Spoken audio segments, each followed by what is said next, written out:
Vamos iniciar aqui hoje o nosso estudo, né? Nós vamos estar no capítulo 29 do livro, Nos Domínios da Mediunidade.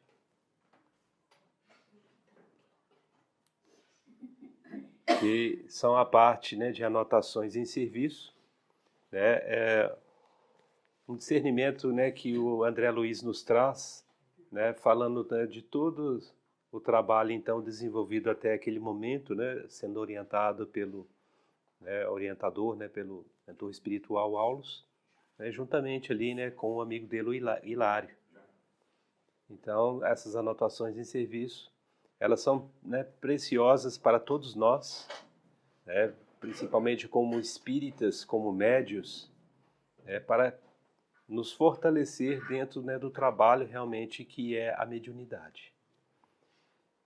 Dentro dessa reflexão tem uma mensagem que Emmanuel nos traz através da psicografia de Chico Xavier, e está no livro Fonte Viva, no capítulo 162, no qual ele descreve, né, dentro da luta. Não peço para que tires do mundo, não peço para que os tires do mundo, mas para que os livres do mal. São palavras de Jesus, está no livro de João, capítulo 17, versículo 15. Emmanuel nos traz o seguinte discernimento: não peças o afastamento da dor. Roga forças para suportá-la com serenidade e heroísmo, a fim de que não perca as vantagens do contato. Não solicites o desaparecimento das pedras de teu caminho, mas ao contrário, aproveite-as para construir algo. Insiste na recepção de pensamentos que te ajudem a aproveitá-las. Não exijas a expulsão do adversário. Pede recursos para a elevação de ti mesmo, a fim de que lhe transformes os sentimentos. Não supliques a extinção das dificuldades. Procura meios para superá-las, assimilando-lhe as lições. Nada existe sem razão. A sabedoria do Senhor não deixa margem à inutilidade. O sofrimento tem a sua função preciosa nos planos da alma, tanto quanto a tempestade tem o seu lugar importante na economia da natureza física. A árvore, desde o nascimento, cresce e produz, vencendo resistências. O corpo da criatura se desenvolve entre perigos de variada espécie. Aceitemos o nosso dia de serviço, onde e como determine a vontade sábia do Senhor. Apresentando os discípulos ao Pai Celestial, disse o Mestre: não peço que os tires do mundo, mas que os livres do mal. A terra tem a missão e a sua grandeza. Libertemo-nos do mal que opera em nós próprios e receber-lhe-emos o amparo sublime, convertendo-nos juntos dela em agentes vivos do abençoado reino de Deus. Que assim seja. Então, tudo aquilo que a espiritualidade, né, já vem nos trazendo, todas as tribulações, todas as dificuldades, as doenças, todas as provações que vêm, são para o nosso crescimento. Então, a prece, não deve ser, para nos retirar, a doença, não deve ser para nos retirar as dificuldades, não deve ser para afastar, os adversários, mas sim a prece deve ser, para que aprendamos a superar essas dificuldades, orando a Deus, orando aos nossos mentores, para que nos dê sabedoria, nos dê resistência de superar as dificuldades. Que a resignação se faça mais resplandecente em nosso próprio eu espiritual. Se há um adversário, vamos reconciliar com ele, vamos procurar o entendimento, trabalhar a humildade, ver onde erramos, pedir a ele perdão. Hoje o que talvez nos é o adversário, no pretérito fomos nós o adversário para com ele. Aí está então a mensagem que Emmanuel nos traz, e vocês vão ver como é que ela vai tem uma ligação muito profunda com o que o André Luiz nos traz, então, no capítulo 29. Antes ainda de fazer um discernimento do capítulo, nós vamos ver essa mensagem aqui, que está no livro dos Médiuns, está no capítulo 20. A questão 9 nos traz lá, qual seria o médio que poderíamos considerar como perfeito? Perfeito? É pena, mas bem sabes que não há perfeição sobre a terra. Se não fosse assim, não estarias nela. Digamos antes, bom, um médio bom. Médio, e já é muito, pois são raros os bons médiuns. O médium perfeito seria aquele que os maus espíritos jamais ousassem fazer uma tentativa de enganar. Olha a profundidade dessa resposta.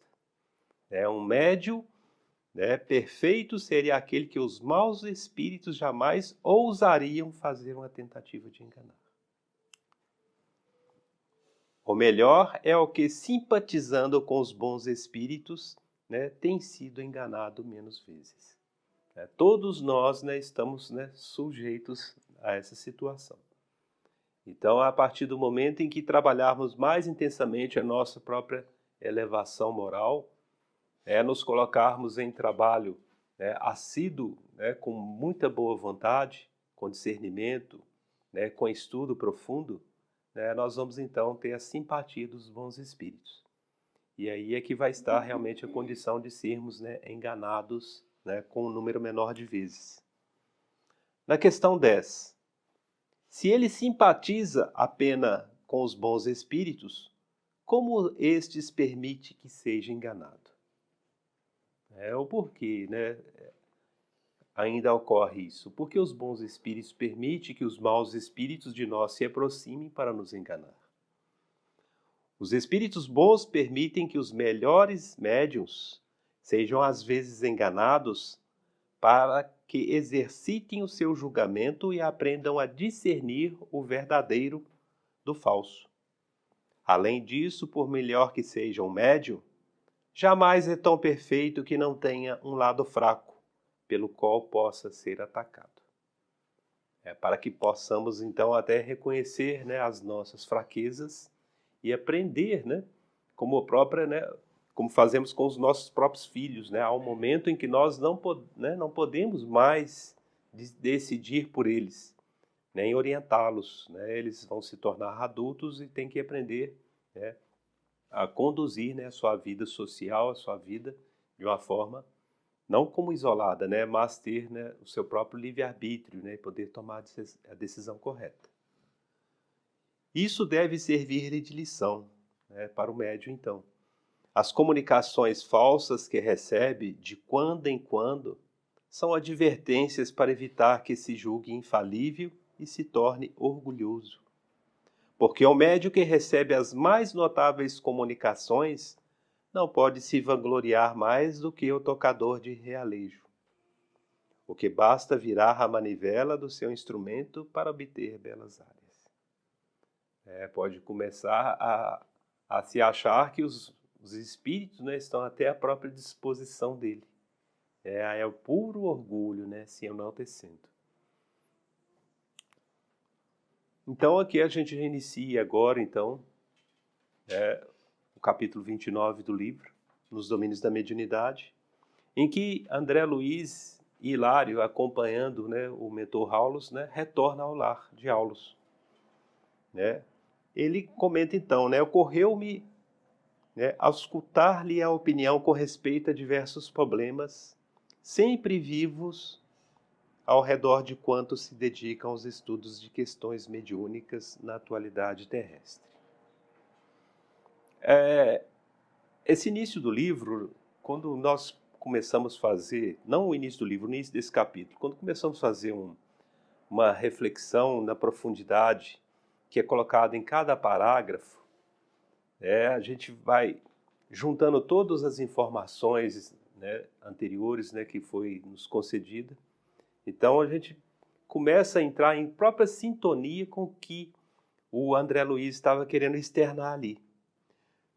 Essas questões que vive ao redor de nós, todos os problemas, nós somos avaliados, por nós mesmos, e até pelo próprio nosso crescimento espiritual o tempo todo. Os tipos de mediunidade, são muito mais do que ainda a gente tenha conhecimento. Por isso a espiritualidade, vem nos orientando com relação à necessidade do estudo, de aprofundar realmente no estudo. E os problemas, cada vez que nós vamos defrontando, ou que vem aparecendo para que possamos servir até, de realmente, na palavra o médium, que é o intermediário, entre o mundo espiritual e o mundo físico, não somente para aqueles encarnados, mas porque tem muitos desencarnados ainda que vibram tão ardentemente ainda na matéria, por isso se faz necessário a presença do médium. Porque eles jamais conseguem ouvir, sentir e perceber a presença de um espírito iluminado. Então daí a necessidade, a presença do médium para fazer esse trabalho de medianeiro. Ele vai relatar aqui ainda, no decorrer aqui, eu vou transcrever um pouco sobre esse entendimento que me trouxe. No decorrer aqui, olha lá, examináramos de perto, entre encarnados e desencarnados, a assimilação de correntes mentais, a psicofonia, a possessão, o desdobramento, a clarividência, a clareaudiência, as forças curativas, a telepatia, a psicometria e a materialização, além de alguns dos temas de importância central da mediunidade. Como sejam até o próprio poder da prece, foi nos mostrado isso, a questão da fixação mental, a imersão do subconsciente, a lincantropia, a obsessão, a fascinação, a lei de causa e efeito, o desdobramento no leito de morte e as energias viciadas. Tudo isso sem necessidade de recurso a complicações terminológicas. O que ele está nos trazendo aqui é que houve praticamente assim, um curso básico sobre mediunidade, para o Hilário e para o André, ele está colocando isso, e sem terminologias complicadas que dificultasse a própria interpretação. Com um vocabulário muito limpo, de fácil assimilação. Então ele nos está colocando, por quê? Por isso que ele fala aqui, sem necessidade de recurso a complicações terminológicas. E aí ele está explicando aqui, os metapsiquistas chamavam de criptestesia, a sensibilidade oculta, críptica, e batizaram o conhecimento de fatos sem o concurso dos sentimentos carnais com a palavra metagnomia. Então, começa a criar terminologias, termos, vocabulários, que já dificulta até para o próprio, vamos falar assim, iniciante no conhecimento da doutrina, ou iniciante nas questões ligadas à própria sensações espirituais. Ela dividiam os médiuns em sujeitos, na terminologia de alguns investigadores, em duas categorias, os de faculdades psicológicas inabituais e os de faculdades mecânico-física-químicas e por aí afora. Criando uma complicação e cada vez dificultando mais até a própria compreensão realmente ainda dos próprios efeitos, das sensações da mediunidade, e eles mesmos sem respostas. Muito ligado, às vezes, até à questão até do próprio orgulho. E isso ocorre muito com os cientistas, muitas vezes se julgando superiores em conhecimento aos demais, se fecham num determinado círculo e começa a utilizar termos muito ligados, às vezes, à origem das palavras em grego e em latim, mas que nada define para os demais. Eu tenho visto isso muito, inclusive, em algumas universidades, alguns professores, né, em que sua missão principal ali é estar ali junto ao aluno, né, e não se afastam dos alunos, se trancam em salas ou laboratórios, querem somente se dedicar às pesquisas, né, mas não dissemina aquele conhecimento, ou quando vão para dentro da sala de aula, né, não tem nenhuma habilidade, em passar realmente o conhecimento, né. A questão didática ela fica praticamente em terceiro plano, né. Quando ainda delegam, né, para, por exemplo, estagiários ou ainda aqueles que estão ali, fazendo o curso de pós-graduação ou de mestrado, né, ou de doutorado, delegam para esses ir lá dar aula no lugar deles. Nada contra, né, mas que esteja presente, pelo menos até para orientar até o próprio mestrando ou o próprio doutorando. Mas não, se afastam e delega, mas nem sabe se realmente o desempenho, né, daquele, vamos falar, o tutor, né, o tutorado ali, se está, né, tendo um desempenho. Então, né, são esses tipos, né, de espíritos, né, tanto encarnado como desencarnado, que vão criando, né, denominações, né, complicadas em que nada trazem de proveito realmente, né, para a sociedade como um todo. Por que não aplainar tais dificuldades de expressão? É um questionamento colocado lá. Por que então não simplificar isso? Afinal, refletia eu, a mediunidade na essência, né, consulta o interesse da humanidade inteira. Não é simplesmente um pequeno grupo de interesse, é a toda a sociedade. A mediunidade, indubitavelmente, é patrimônio comum a todos. Entretanto, cada homem e cada grupo de homens no mundo registram-lhe a evidência a seu modo. São as particularidades. Nós temos até colocado aqui, né, pela própria orientação da espiritualidade, né, muitos acham que as sensações podem ser semelhantes, né, da mediunidade, mas cada médium, né, vai ter sua particularidade, a sua individualidade. É uma mediunidade de incorporação, né, cada um pode ter uma percepção, pode ter uma sensação. E nesse diálogo que eu muitas vezes tenho tido com vários médiuns, né, tenho percebido, inclusive, né, algumas mediunidades, além daquela que ele já apresenta, né, são mediunidades, né, auxiliares que vêm, inclusive, né, completar todo o trabalho. Então, estava percebendo, né, tem médiuns na casa que tem a questão da mediunidade olfativa. Isso é muito importante porque consegue perceber, pelo próprio odor que emana do espírito, se torna mais fácil até distinguir se é, né, um espírito embusteiro ou se é um espírito realmente sério. Porque, né, tentando nos enganar sempre, muitos espíritos, né, vêm com, né, belos diálogos, né, mas sem nenhum fundamento, né, sem nenhum aproveitamento. E às vezes somente para tomar o tempo. Muitas vezes o médium, né, até nos relata, né, mas o odor está muito desagradável. Então, né, o que estou sentindo aqui não está agradável esse odor. Então é muito inerente, né, a esses espíritos, né, que são espíritos enganadores, espíritos ainda que estão no mundo das trevas. O espírito iluminado, né, ele apresenta, né, Divaldo já até comentou uma vez a respeito do próprio Chico, né, que o Chico estava exalando, né, odor de flores, mas flores que ele nunca tinha, né, assim, conhecido ou percebido, né, que eram, né, uma característica muito peculiar, né, bem diferente de tudo que ele conhecia. E nós temos vários relatos dentro da própria literatura que, né, a doutrina nos traz, realmente quando, né, se faz presente, né, um espírito iluminado, né, o próprio ambiente ele se torna mais iluminado, né, a essência, o odor que apresenta é muito diferente, muito agradável. Então são alguns detalhes, né, que eu estou comentando, das particularidades que muita mediunidade vai trazendo, completando aquela.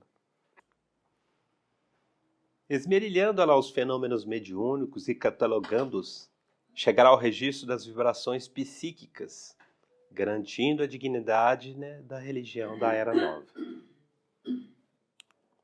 É justo que a ciência não examine o campo mediúnico por nosso prisma, aleguei.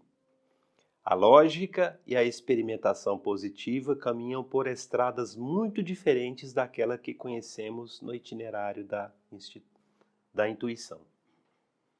Mas dia chegará em que a ciência, ela vai se espiritualizar. A própria evolução moral dos espíritos reencarnantes até para a condição do planeta de regeneração, fará com que isso ocorra de uma forma até natural.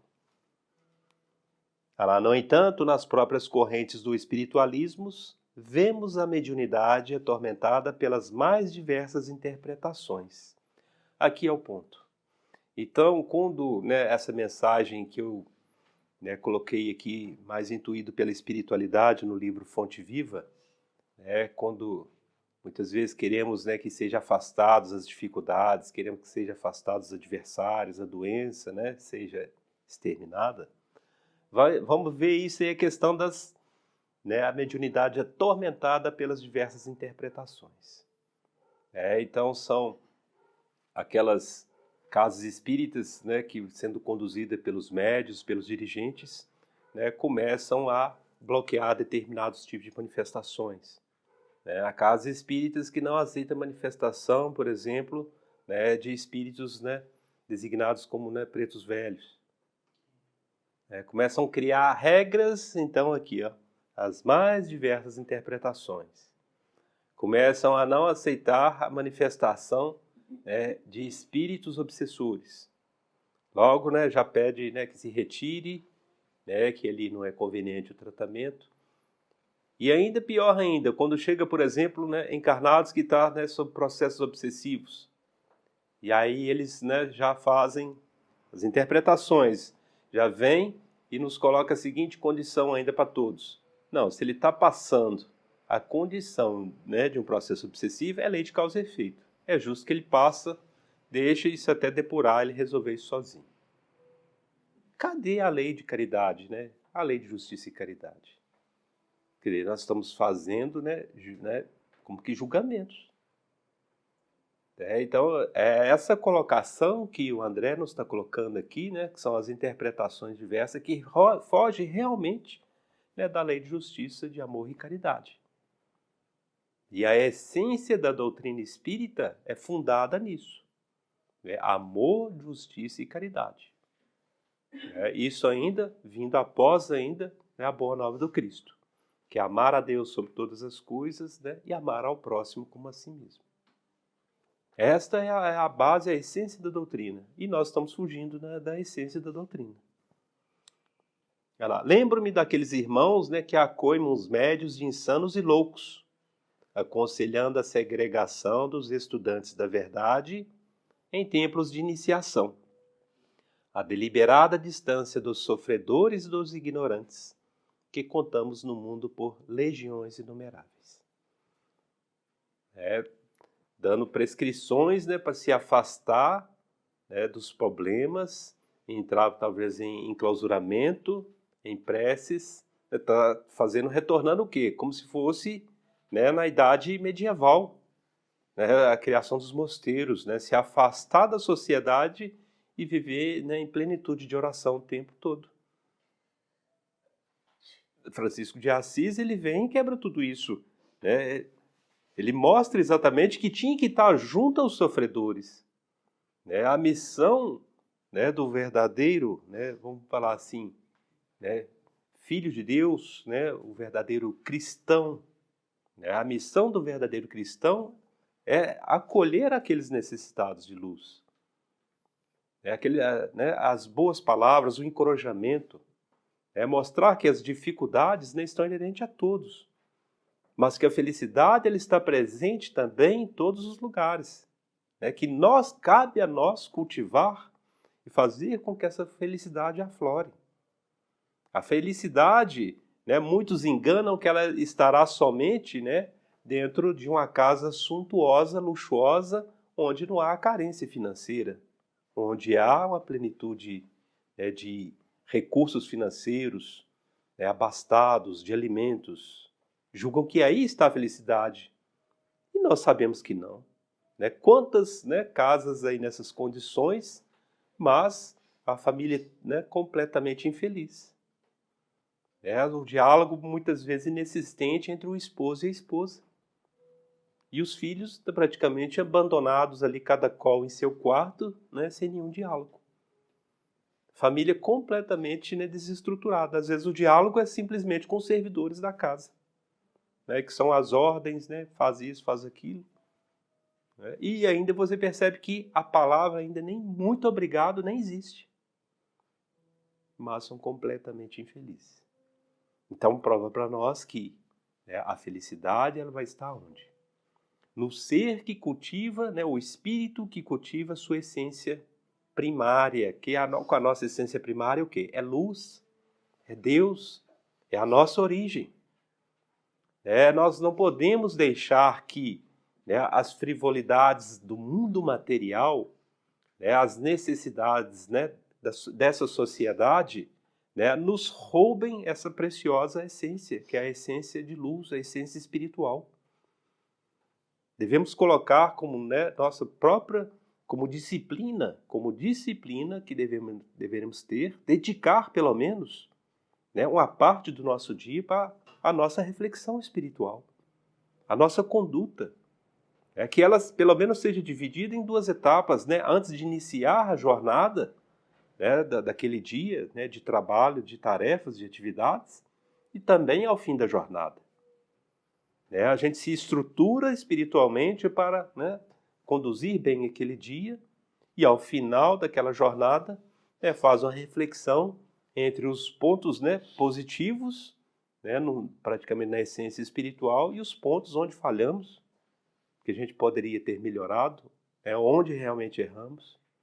E esse exercício, né, faz com que isso fique no nosso próprio subconsciente e no dia seguinte, né, por uma ação até da própria, as questões, né, dos processos cognitivos, né, que é muito estudado, né, pela ergonomia, né, pelos próprios processos cognitivos, nosso subconsciente já nos dá a resposta, muitas vezes da ação.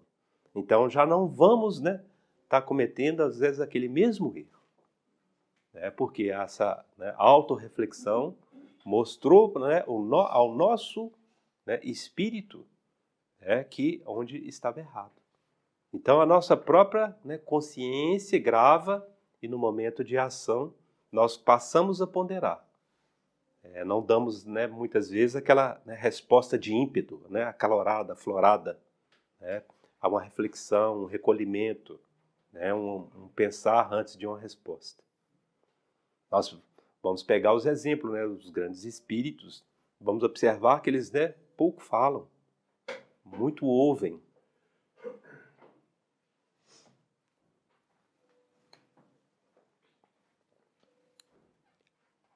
Assim, o santuário, né, de iniciação religiosa, qualquer que ele seja, é para nós venerável como posto avançado de distribuição da luz espiritual.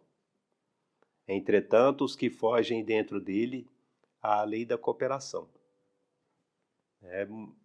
Todo, né, vamos falar, né, proposta, né, de melhoramento espiritual, ela é bem-vinda, né, pelo mundo espiritual, independente do credo religioso, né, que ela tenha. Né, todas essas propostas, né, é louvável perante a espiritualidade. E o problema que ele coloca aqui, né, é quando começa a criar realmente, muitas vezes induzido por esses espíritos, criar o isolamento. Achar que os problemas vão ser resolvidos, né, com esse isolamento. Afastar-se dos problemas. Achar que não ficar, por exemplo, perante pessoas, né, que estão com distúrbios mentais. Havia, inclusive, até, olha que absurdo, tá? Isso não tanto tempo faz, na década de 60, falava, se você tem uma pessoa com problemas mentais na sua casa, isso é contagioso, isso pode lhe pegar. Existe, né, aí já é uma outra questão, é um estudo profundo, tá? De contaminação, né, dessas questões, mas aí é questões de vibrações. Pode ocorrer? Pode, mas não é uma contaminação genética. São questões de vibrações, porque pode entrar naquele mesmo tipo de sintonia com aquele espírito obsessor e aí entrar no mesmo campo, tá? Mas, todas essas questões, é porque também já há o quê? Já há máculas, pré-existenciais no próprio espírito. Mas isso vai ocorrer aonde? Em lares desguarnecidos, lares onde não há uma presença de iluminação, não há uma presença de um evangelho, de uma oração. Lá, isolam-se na torre de marfim do orgulho que lhes é próprio, fixando-se em discussões brilhantes e estéreis. Aqui, só para a profundidade que o André nos traz, porque eu dei como exemplo a questão dos mosteiros, em que havia aquela reclusão dos monges, se retiravam e ficavam ali em oração. E o trabalho de iluminação realmente, aos necessitados não ocorria. Ficavam ali e achavam, e ainda criavam as autopunições, quando sentiam que pelos pensamentos cometiam algum erro, algum delito, algum pecado, eles criavam as autopunições, que eles, o autoflagelo, as chibatadas, achando que aquilo iria realmente purificar o espírito deles. Olha o tamanho vamos falar assim, dos erros cometidos. A falta realmente de humanidade para com ele próprio e para com os necessitados lá fora. Aqui o que ele nos traz? Porque isso, vamos falar, estava muito comum àqueles que estavam ligados às lideranças religiosas. Mas o que o André nos está colocando, isso está colocado na humanidade hoje como um todo. Quantos hoje detêm, vamos falar, não que detêm, mas têm o conhecimento, mas se isolam em grupos. Em várias lições no livro Jesus no Lar nos traz esses exemplos. Pelo espírito, o Neio Lúcio nos traz vários exemplos essa questão. Aquele que vem com a missão de trazer o conhecimento, de divulgar o conhecimento e acaba se isolando o quê? É uma pessoa de uma inteligência notável.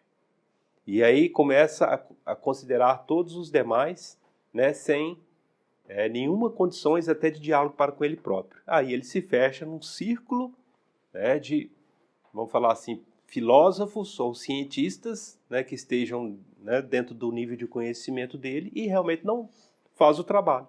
Que é o exemplo que eu passei desses professores aí, muitos dos quais estão dentro dessas universidades. Mas não só também dentro dessa área, mas há também, por exemplo, médicos que vêm com a missão e muitas vezes se fecham em determinado ciclo. Não vou trabalhar mais agora com essa questão de público. Vou trabalhar só com a clientela que pode pagar altos valores da consulta. Está, então, colocando o que em primazia? O capital. A parte material está em primeiro plano. Ele está esquecendo, dentro da essência espiritual, a sua verdadeira missão. Então é isso que ele nos está colocando aqui. Isolam-se na torre de marfim do orgulho que lhes é próprio. Tudo está muito inerente ali à questão do orgulho. Eu atender em um hospital público? Jamais. E isso vai em todas as áreas. Dentro da área da engenharia, aqueles ainda que se fazem questão de ser chamado pelo título de doutor. E não se envolve, não se mistura. Delega as obrigações, mas muitas vezes é incapaz de ir lá realmente participar, motivar o grupo de trabalho e simplesmente age com verdadeira frieza. Ontem mesmo eu tive um momento um pouco livre, aí eu, pegando alguns filmes até um pouco antigos, pegando mais do início, e via um filme lá, sobre o edifício Joelma, o 23º andar. E aí eu, observando inclusive aquele advogado, a atitude dele, puramente ele fazia empréstimo de dinheiro e depois, se vencia o prazo, ele mandava para precatório. E, né, ocorre, né, uma cena dentro do elevador, né, a pessoa implorando, não, me dá mais uma semana que eu vou conseguir acertar tudo. Não, regra é regra. Não tem mais uma semana, já vai para o precatório o processo. O office boy dele, né, ele pergunta, cadê o boy para fazer o trabalho? Pergunta a secretária. Eu falei, faltou hoje, mas então manda embora. Não, mas ele está doente, ele justificou. Né, ele está, né, tá doente, está sem condição de vir. Manda embora assim mesmo. Então são esses aí, ó, se fecha, né, dentro do orgulho, né, se julgam acima de tudo, né, e só trata-se com aqueles, né, que ele considera que está no mesmo nível dele, né, por orgulho, né, sendo enaltecido. Ainda no momento ainda que o edifício estava em chamas, né, e ele ainda fala, não, me tire daqui, eu sou muito poderoso, eu tenho muito dinheiro. Olha para você ver, o tamanho da insanidade ainda, né, numa situação daquela.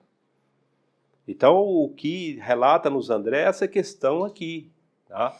Aqui agora, né, comparando-se àqueles, né, que se fechavam, né, se enclausuravam nos mosteiros, são eles dentro da sociedade que vão se enclausurar dentro daqueles pequenos grupos sociais, né, que ele se julga, né, todo poderoso, né, e ali ele está com o círculo, né, verdadeiro de amigos, né, e esquece realmente da missão dele. Muitos dos quais, tá, pessoal, esquece da família. Começa por aí, a família. Se a esposa, por exemplo, não coadjuva, né, com a sua linha de pensamento, ali é o primeiro ponto. Já há um desmembramento, né, por mais que se conviva dentro do mesmo lar, né, mas não há aquela união. Então são esses que se fecham nessa torre de marfim que cita aqui o André Luiz. Tais companheiros assemelham-se a viajantes agrupados em perigosa ilha de repouso, enquanto os nautas corajosos do bem suam e sofrem na descoberta de rotas seguras para o continente da fraternidade e da paz. Descansam sob o arvoredo, confortados pela caça abundante e pela água refrescante, pesquisando a grandeza do céu ou filosofando sem proveito, mas sempre chega um dia em que a maré brava lhes invade o provisório domicílio. Esse exemplo que nos traz a várias situações. Quantos há aqui, numa falência, muitas vezes, da instituição ao qual ele é o proprietário, ou dirige, e aí na primeira balançada financeira, primeira quebra da empresa, qual a atitude? Suicídio. Se desespera, acha que tudo, então ali é acima de tudo. Ele esquece dele próprio, dos valores primários, que são os valores espirituais. Quanto outros, que há, por exemplo, numa grande mudança, na hora que ele descobre que ele se enganou em toda aquela linha de pesquisa de ciência, e aí o que vem?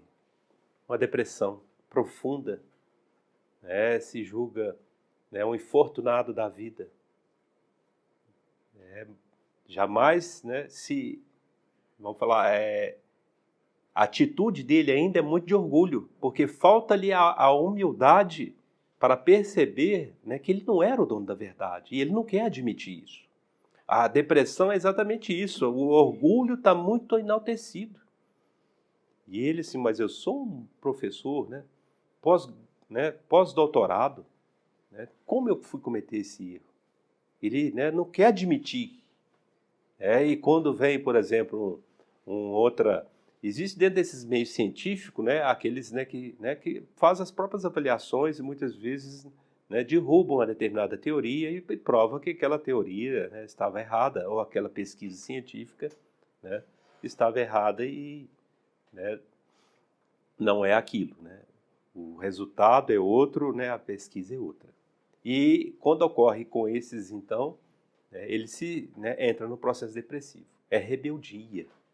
A espiritualidade tem nos mostrado, alguns estudos aí que a gente tem escutado, ouvido, nos tem mostrado isso. O próprio processo de entrar nisso é falta de quê? Falta de humildade.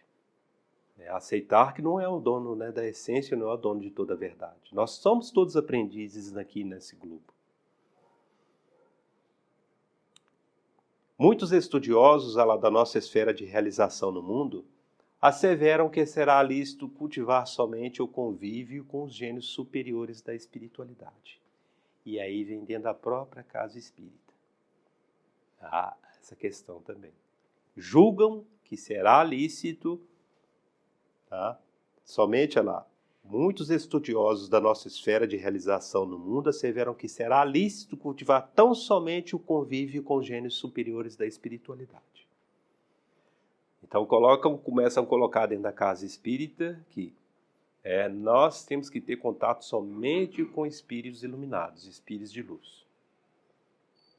Não podemos, deixar, se houver manifestação, nós vamos cortar de imediato, manifestação de espírito, e aí faz aquilo que é o erro de muitos, credos religiosos, como até de algumas casas espíritas, expulsar espírito.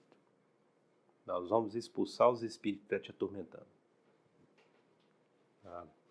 O que o Emmanuel e eu começo a trazer aquela mensagem que o Emmanuel nos traz no livro Fonte Viva. As dificuldades, o nosso adversário, vamos reconciliar com ele. Vamos entender o que é esse espírito, que hoje é um espírito obsessor. Vamos buscar um diálogo com ele, um entendimento. Alguns estão muito endurecidos, vai ser muito difícil o diálogo, ele está cristalizado ali, às vezes centenas de anos, 300, 400 anos, naquele sofrimento, naquela revolta, aquela mágoa, é muito latente. Então, a parte do sentimento dele, de todos os sentimentos, ficou cristalizada. Então, ele quer, o ódio está completamente arraigado, ele quer vingança. Vai ser difícil o diálogo? Vai. Mas também, o que o livro nos traz? O caráter da prece, o efeito de uma prece. Muitas vezes o diálogo não é possível com esse espírito, mas quando se faz uma prece, o grupo todo, vamos falar, em sintonia, ora por aquele espírito, e aí às vezes ele vai dar, vai ter uma trégua, vai vir assim, ele vai adormecer. E esse momento em que ele adormece, ele é acolhido pela espiritualidade, e aí eles vão fazer todo um trabalho de remoção de tanta carga deletérica que está sobre ele. Fala inclusive da lincantropia, há várias situações da lincantropia. Muitos desses espíritos aos quais ele se torna tão odioso e tão odiento que ele mesmo quer imprimir uma forma animalesca nele para impressionar, para amedrontar. Ele quer agir como uma fera mesmo, sair dilacerando, destroçando. E aí ele imprime. Lembra no que nos traz o Dr. Jaider, a força do nosso pensamento. Nosso pensamento ele constrói. Nosso pensamento ele não é somente quando estamos encarnados, não. Em qualquer estágio de nosso espírito, encarnado, desencarnado, no mundo de erraticidade, nas colônias espirituais, o nosso pensamento ele cria. Então, se nós somos hoje isso, nós criamos isso. Se nós passamos por determinados desabores no trabalho, nós criamos isso.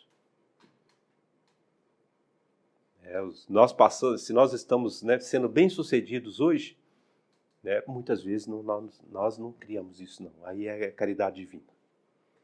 Alguma parte pode ser nossa, mas grande parte podem acreditar. É caridade divina.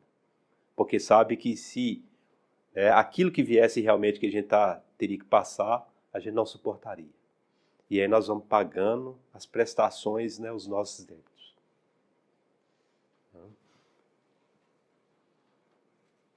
Então, isolar esses grupos, começar a rechaçar. Não quero o espírito aqui trevoso. Não vamos dar passividade para o espírito trevoso. Não vamos dar passividade para o obsessor. Mas a pessoa está sofrendo e a pessoa começa a ter problemas, que aí vem, inclusive, de alguns caráter, de ordem até do próprio psiquismo, começa a ter o acesso epilético e tudo. A pessoa, não, retira essa pessoa daqui. A casa não faz esse tipo de trabalho. Vocês nós estamos Né? Cadê a questão da caridade, a fraternidade? Tá? Relegando as manifestações mediúnicas vulgares à fossa da obsessão e da enfermidade, que na opinião deles devem ser entregues a si mesmas sem qualquer atenção de nossa parte. Isso é comodismo sob o rótulo da cultura. Não podemos negar que a obsessão seja moléstia da mente. Contudo, poderá a medicina curar alguém à força de usar o esquecimento do dever que lhe cabe? Ele compara aqui a questão da mediunidade, por exemplo, com a medicina. Né? É como se a medicina falasse, agora, né, nós não vamos, né, tratar essas pessoas com esse tipo de doença, não. Né? A gente só vai tratar com as pessoas que têm as doenças leves, tirar, né, dá até aquele exemplo, né, tirar uma verruga do dedo, né, vamos tirar, né, um abscesso, né, uma coloração na pele aqui, mas se for câncer nós vamos mexer não, deixa isso aí. Isso aí faz parte da natureza, nós não vamos mexer mais com isso. É como se a medicina fizesse isso. A pessoa chega lá, tomou uma facada no peito, né, tá lá, é uma hemorragia, fala, não, nós não cuidamos de hemorragia, não. Agora a medicina não trata mais disso, aí a sorte é sua, se vira. A mediunidade é isso. A essência, né, da casa espírita é isso, é a socorrer todos aqueles que vêm. Né?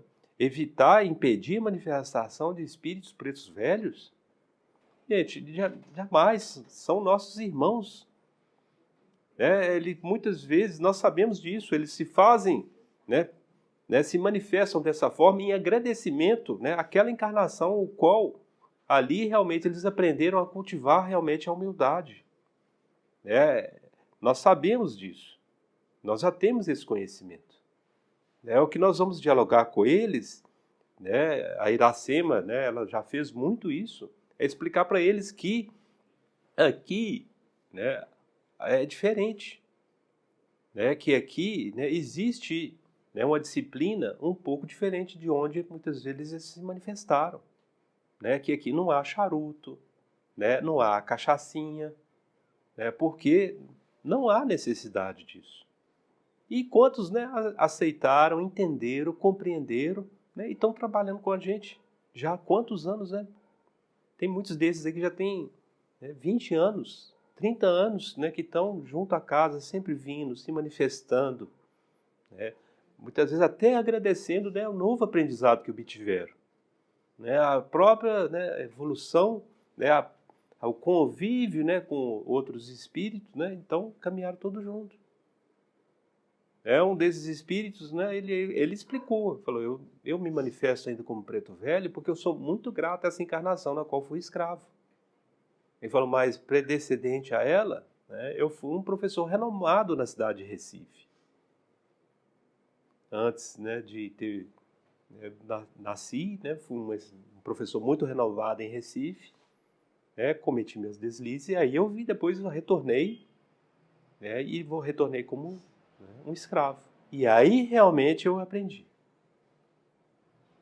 Aí ele vem, aí ele fala, aí realmente eu aprendi. Eu vi quão orgulhoso eu era como professor. Quão estúpido eu era. Me achando, aquilo que a gente estava comentando, o sabedor, o detentor de todo o saber, de todo o conhecimento. Para a sociedade eu era tudo aquilo. E aquilo me deixava cada vez mais orgulhoso. Mas nas senzalas é que eu vim realmente aprender. E aí ele se manifesta como um espírito preto velho. E nós vamos rechaçar esses nossos irmãos? O que nós fomos no pretérito? Será que nós não estamos cuspindo para o alto? Deixando cair sobre a nossa própria cabeça?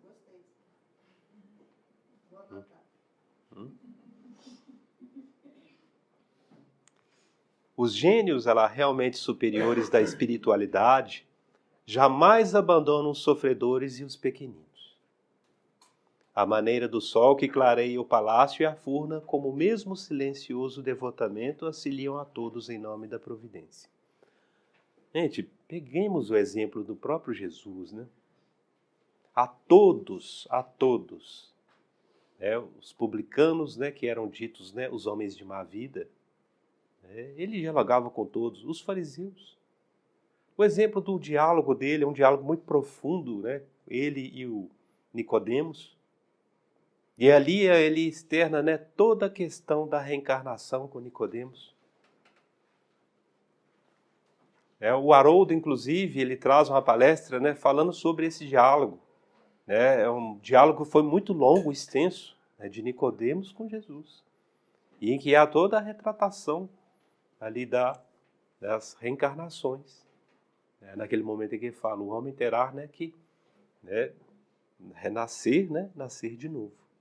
E aí ele imagina que então eu teria que retornar ao ventre de minha mãe. E aí há todo um desenrolar, toda uma explicação, todo um discernimento em cima disso. Então, Jesus, ele acolheu a todos, os fariseus eram homens considerados como se fosse um juiz do Supremo Tribunal Federal.